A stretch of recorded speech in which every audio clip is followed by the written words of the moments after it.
کہ تمہارے ان بھڑکاؤ نعروں کی وجہ سے ہم اپنی ذمہ داریوں کو بھول جائیں گے.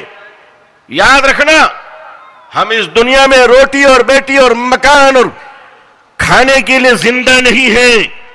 اگر مسلمان اس روئے زمین پر زندہ ہے تو خدا کی قسم اپنے پیارے نبی کی آبرو کے ساتھ زندہ ہے صلی اللہ علیہ وسلم.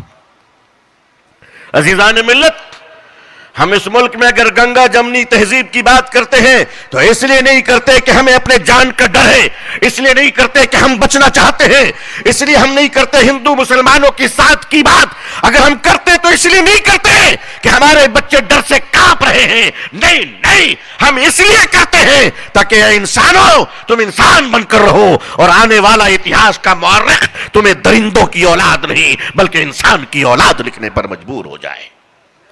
ہم اس لیے بات کرتے. 1860 میں ہم اس پنڈت نول کشور جی کو کیسے بھول سکتے ہیں؟ 1860 میں نول کشور جی نے لکھنؤ میں قرآن کریم اور دینی کتاب کو چھاپنے کا ایک پریس قائم کیا. وہ پنڈت نول کشور جی وہ ایک ایسا مہان انسان جو قرآن کو چھاپنے کے لیے جب پریس میں داخل ہوتا تھا تو خود بھی غسل کرتا، اپنے ورکروں کو بھی غسل کرواتا اور نئے اور صاف کپڑے پہن کر اندر جاتا اور کہتا تھا باہر کے کپڑے کو اتار دو اور پاک کپڑے پہنو کیونکہ خدا کے کلام کو ہاتھ لگانا ہے. وہ پنڈت نول کشور جی قرآن کی چھپائی کے بعد جو روشنائی بچتی، جو کاغذ کے ٹکڑے بچتے، اس کو اپنے ہاتھوں سے اٹھا کر مٹی میں دفن کرتے اور کہتے خبردار یہاں پر کوئی پاؤں سے نہ آئے، یہاں پر کوئی چل کر نہ آئے. اندر چپل پہننے کی اجازت نہیں تھی. ہم اس پنڈت نول کشور جی کو کیسے بھول سکتے ہیں؟ لوگوں، یہ ملک کل بھی اپنی محبت اور آبرو کے ساتھ زندہ تھا.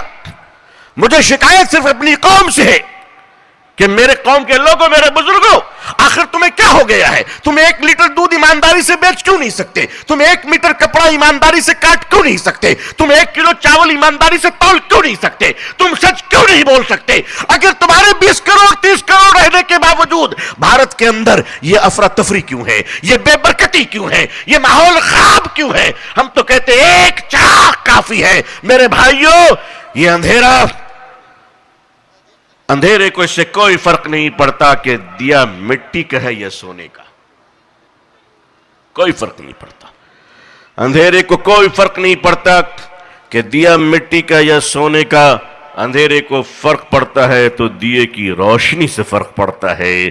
اس دنیا کو بتا دو کہ ہم ٹمٹماتے ہوئے چراغ ہی صحیح